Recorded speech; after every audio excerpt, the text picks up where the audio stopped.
पहाड़ों की चोटी पर जहाँ मौन भी बोलता है, पहाड़ों की चोटी पर जहाँ मौन भी बोलता है, जहाँ हर सांस में प्रकृति स्वयं डोलती है, जहाँ हर सांस में प्रकृति स्वयं डोलती है, उसी शिखर पर बसी है कसार देवी की पवित्र थाती, जहाँ मन की थकान उतर जाए और आत्मा कदमों में शांति भर ले जाती है।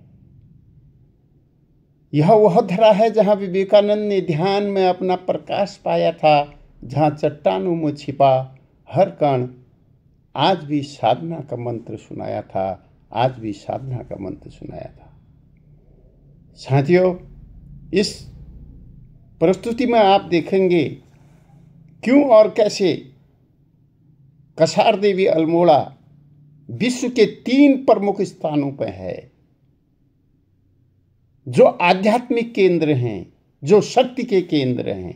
केवल विश्व में 3 ही स्थान ऐसे हैं, वो इस प्रस्तुति में आप देखेंगे। साथियों, आज हम उसी ऊर्जा, उसी आस्था और उसी मौन की यात्रा पर चलेंगे। शब्दों की नाव में बैठकर, भावना की नदी में उतरकर कसार देवी के उस अनुभव को महसूस करने, जहाँ प्रार्थना नहीं, अंतर की नीरवता ही ईश्वर बन जाती है।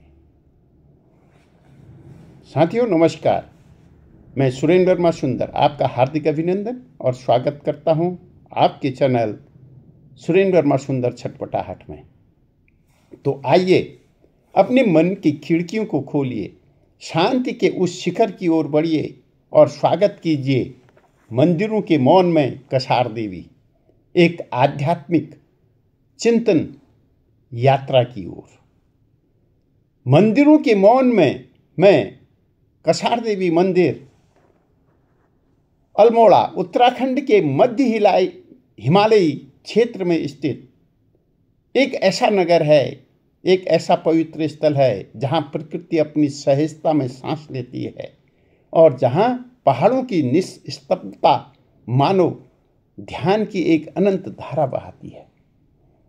इसी निस्तब्धता के बीच समुद्र तल के लगभग 2116 मीटर की ऊंचाई पर एक शांत शिखर पर स्थित है कसार देवी मंदिर। साथियों, यह मंदिर केवल एक धार्मिक स्थल नहीं, बल्कि हजारों वर्षों की साधना, चिंतन और आध्यात्मिक ऊर्जा का केंद्र है। मैं जोर देकर कह रहा हूं कि आध्यात्मिक ऊर्जा का केंद्र है। ये क्यों, इस प्रस्तुति में आपको मालूम होगा। कसार देवी मंदिर का उल्लेख 2वीं शताब्दी ईसा पूर्व का बताया जाता है, जो इसे उत्तराखंड के सबसे प्राचीन शक्तिपीठों में से एक विशिष्ट स्थान देता है। मंदिर का नाम कसार देवी स्थानीय मान्यता की देवी पर आधारित है, जिनकी शक्ति, करुणा और रक्षा को अल्मोड़ा के लोग सदियों से पूजते आए हैं। पहाड़ियों के शांत वातावरण में विराजमान यह मंदिर प्राचीन प्राकृतिक चट्टानों और शिलाखंडों के बीच अवस्थित है, जिसकी भौगोलिक बनावट स्वयं एक आध्यात्मिक आह्वान से प्रतीत होती है। अगर हम इसके ऐतिहासिक और आध्यात्मिक पृष्ठभूमि देखें तो साथियों, ज्ञात होता है कसार देवी क्षेत्र को वैश्विक स्तर पर पहचान तब मिली, जिसका मैं अभी आपको वर्णन कर रहा था। साथियों, कसार देवी क्षेत्र को वैश्विक स्तर पर पहचान तब मिली जब वैज्ञानिकों ने पाया कि यह स्थल अद्वितीय प्राकृतिक ऊर्जा वैन एलन रेडिएशन बेल्ट, जिसे चुंबकीय ऊर्जा क्षेत्र कहते हैं, वैन एलन रेडिएशन बेल्ट चुंबकीय ऊर्जा क्षेत्र के भीतर आता है। दुनिया के मात्र 3 ऐसे स्थानों में से एक है जहां इस विशेष प्रकार की कॉस्मिक ऊर्जा का संकेंद्रण पाया जाता है। कॉस्मिक ऊर्जा का मतलब होता है पूरे ब्रह्मांड में व्याप्त वह मूल अदृश्य अनंत शक्ति। फिर से दोहराना चाहूंगा साथियों, कॉस्मिक ऊर्जा का मतलब पूरे ब्रह्मांड में व्याप्त वह मूल अदृश्य अनंत शक्ति जो सृष्टि को चलाती है। केवल विश्व में 3 स्थान ऐसे हैं साथियों।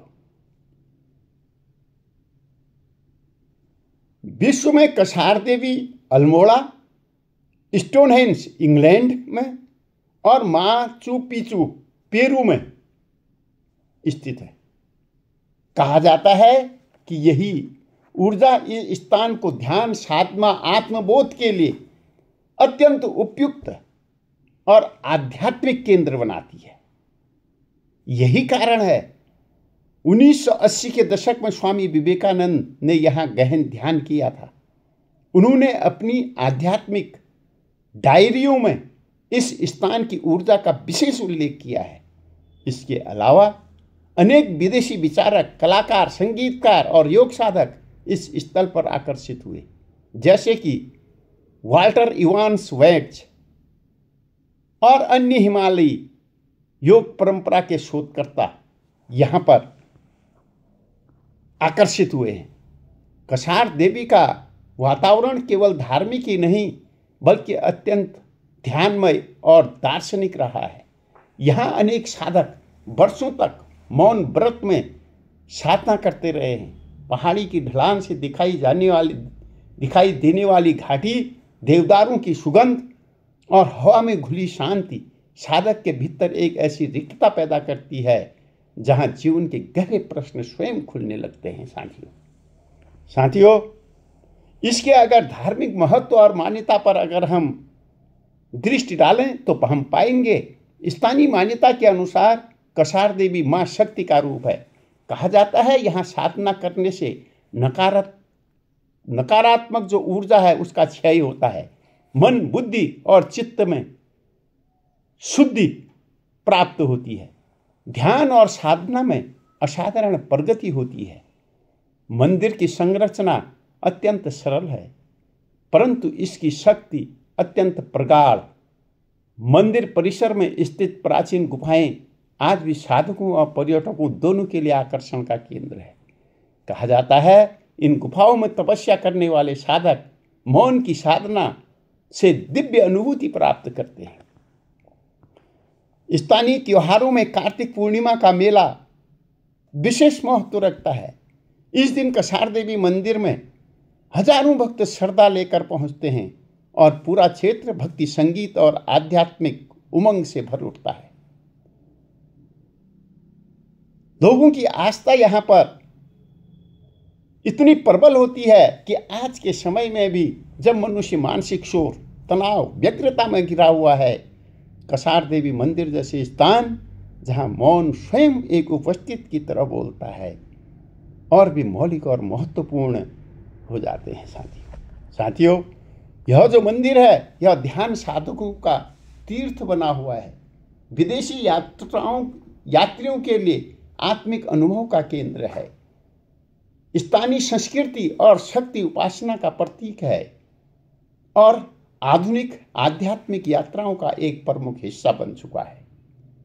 कसार देवी आज भी हजारों लोगों को अपनी ओर खींचता है, कुछ दर्शन के लिए, कुछ ध्यान के लिए, कुछ स्वयं को समझने की यात्रा पर और कुछ बस इस मौन से मिलन के लिए। यहाँ आने वाला हर व्यक्ति पहाड़ियों की इस शांत गोद में बैठकर महसूस करता है कि यह केवल एक मंदिर नहीं बल्कि एक ऊर्जा स्थल, एक अनुभव, एक आत्मिक संवाद है जहाँ ईश्वर किसी मूर्ति में नहीं बल्कि प्रकृति के वरदान, हवा की लय और चट्टानों के मौन में उपस्थित में धड़कता है।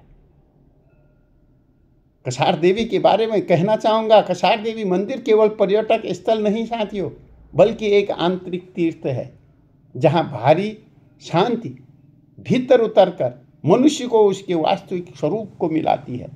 मंदिरों के मौन में मैं इस अद्वितीय स्थल का अध्ययन न केवल इसकी ऐतिहासिकता को समझने का प्रयास है बल्कि उस संवेदना को पकड़ने का प्रयास है जो यहाँ आकर हर मनुष्य के भीतर सहज ही जग जाती है। तो साथियों, इस पर जो रचना है वो कुछ इस प्रकार है। पहाड़ की नुकीली चोटी पर जहां बादलों की देह धीरे धीरे हवा में घुलकर ध्यान में बैठी लगती है, वही किसी प्राचीन पुकार सी शांत स्तर सुगंधित कसार देवी जागती है, कसार देवी जागती है। यह कोई मूर्ति नहीं न कोई रीति का बंधन। वह तो चट्टानों की देह पर युगों से रखी हुई एक मौन मगर जीवंत सांस है। समय से भी पुराने उस पथरीले मार्ग पर जब पहली बार मनुष्य चला होगा, उसने हवा में एक लय सुनी होगी, जैसे कोई कह रहा हो, यह स्थान तुम्हारे भीतर की शांति से बना है, इसे पहचानो।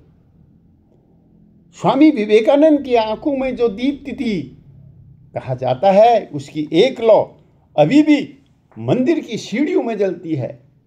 वह लौ आंखों से नहीं, हृदय से दिखती है और देखने वाला अचानक भीतर उजाला पाता है।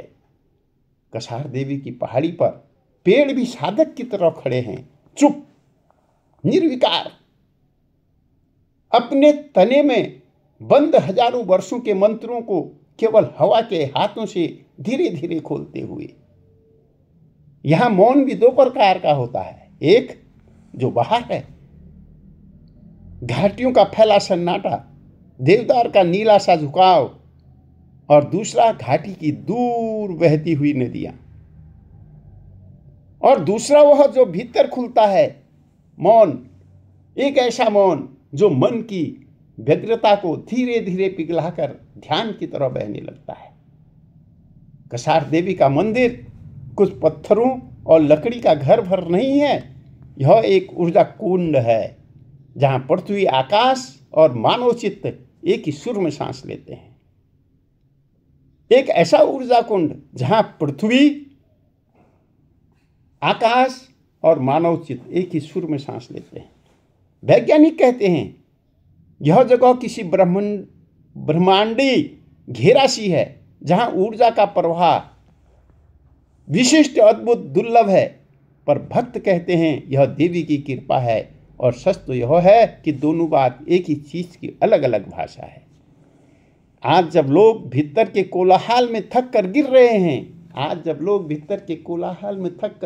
हैं, तब कसार देवी की सीढ़ियां अब भी शांत खड़ी हैं, कहती हैं, आओ, यहां मौन का जल है, अपने मन को इसमें धो डालो। गुफाएं आज भी साधकों का इतिहास सुनाती हैं। जहां किसी ने वर्षों तक एक अक्षर तक नहीं बोला, वह भीतर शब्दों का एक ब्रह्मांड उदय होता है। यह मंदिर यात्रियों को दिशा देता है, धनियों को केंद्र देता है, भक्तों को भक्ति देता है, और थके हुए मन को एक ऐसा विराम जो पूरे जीवन को छू लेता है। यहां आकर हर व्यक्ति कुछ न कुछ छोड़ देता है, चिंता, थकान, भय, प्रश्न, और बदले में पा लेता है एक हल्का सा पर चिरस्थायी प्रकाश। पहाड़ों के इस मौन में मैंने स्वयं से यह सीखा है कि ईश्वर कभी कहीं बाहर नहीं रहता। वह तो इसी हवा में, इन्हीं चट्टानों में, इसी शांति में धड़कता रहता है। और शायद इसी सत्य को कसार देवी सदियों से कहती आई है, मनुष्य अपने भीतर लौटो, यहां जो मौन है वही तुम्हारा ईश्वर है। और अंत में कहना चाहूंगा साथियों, और यूं ही कसार देवी के मौन में डूबकर हमने शब्दों की एक छोटी सी दीप शिखा जलाई, जिसकी रोशनी पहाड़ों की उस पवित्र शांति से हमारे हृदय तक उतर आई। यह यात्रा केवल शब्दों की यात्रा नहीं थी, यह यात्रा की एक वह पगडंडी थी जहां हर कदम हमें अपने भीतर की गहरी निस्तब्धता तक ले जाती है। आज की इस कविता के अंत में बस इतना ही कहना चाहूँगा, इस प्रस्तुति के अंत में इतना ही कहना चाहूँगा। मैं बस इतना ही कहूँगा कि जब भी जीवन शोर से भर जाए तो कसार देवी की ओर लौट आना। जब भी जीवन शोर से भर जाए तो कसार देवी की ओर लौट आना, क्योंकि वहाँ का मौन न केवल सुनाई देता है बल्कि मन को भीतर तक सुनना सिखा देता है। आपका आभार जो इस आध्यात्मिक यात्रा में मेरे साथ रहे। और इस मौन के मंदिर में अपनी उपस्थिति से शांति का एक दीप जलाया। आपका आभार, अभिनंदन और धन्यवाद। फिर मिलते हैं आपके सहयोग के साथ।